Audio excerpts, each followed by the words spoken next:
Over a year before the Vegas Golden Knights even selected their team in the expansion draft, owner Bill Foley had set a timeline in his head. Between 25 and 30 wins in their inaugural season, 40 wins in year 2, 50 wins in the franchise's first playoff appearance in year 3, and win the Stanley Cup in year 6. Time can be something that's hard to keep track of in a town like Las Vegas though, and less than a year after announcing a roster that no one thought would sniff the playoffs, Vegas came within 3 victories of doing the unthinkable, of winning a championship in their first year of competition. "It's a great journey," Eric Halla said. "Great journey, semi-sad ending. After an unfathomable inaugural season, it's hard to imagine ever seeing something like this again." The NHL will add another franchise in a few years in Seattle, and teams will double and triple check their expansion draft strategy to make sure they don't give up the kinds of assets that George McPhee and the Golden Knights were able to assemble. Don't expect nearly as many trades, and for everything to just fall in line as it did for Vegas. But back to those Golden Knights, because now, things gets really interesting. More Golden Knights luck finally running out against Capitals. With Vegas' first off-season officially underway, there is perhaps no team in the NHL that faces as many questions as the Golden Knights do, and such an interesting philosophical crossroads. McPhee has been steadfast in saying his approach was to build for the future of the team, even while Vegas sat atop the Western Conference standings for much of the regular season, and ended up winning the Pacific Division.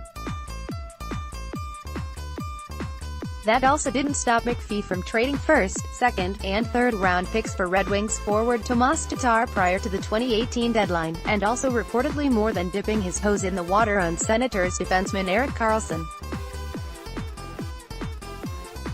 It's hard to imagine a team coming so close to winning a championship to only turn around and mortgage current assets to prepare for the future.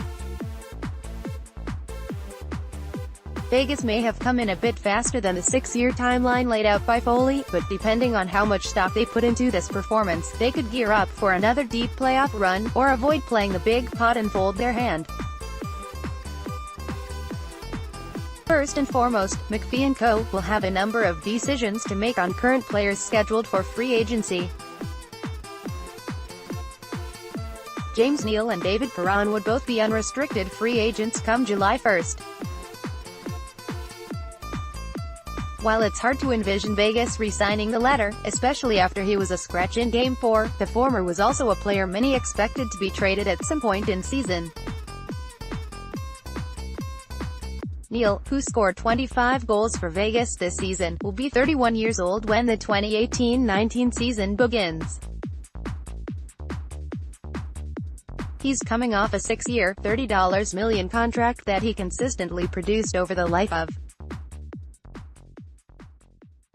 If Vegas really is committed to its future, would it pony up and give a 31-year-old Neal the term that he could likely get elsewhere on the open market? That decision likely comes down to the edict Vegas operates under this offseason, and the handling of Neal could be a pretty good litmus test into how the Golden Knights approach this offseason. But the real intrigue lies in Vegas' restricted free agents, a group that features Colin Miller, Shea Theodore, and William Karlsson. NHL Free Agency 2018, top 15 new forwards. The latter two will present very difficult contract negotiations. Karlsson is one of 8 players in the league that scored 40 or more goals this season. Other than Patrick Lane, entry-level contract, 3 of the 5 other skaters carry an annual average value of $5.75 million or higher. Karlsson made $1 million this past season, the 457th highest-paid player in the NHL, the best bargain deal in hockey. He's also the first player in the past 20 seasons, and likely much longer, to go from having never scored at least 10 goals in a single season with 3 years of NHL service to then scoring at least 40 goals. He got to 43 while scoring on 23.4% of his shots, the most efficient 40-goal season over those same past 2 decades. It's really impossible to determine what's fair value for Karlsson. But it's something that Vegas will have to attempt to figure, and that Karlsson carries arbitration rights adds in another wrinkle.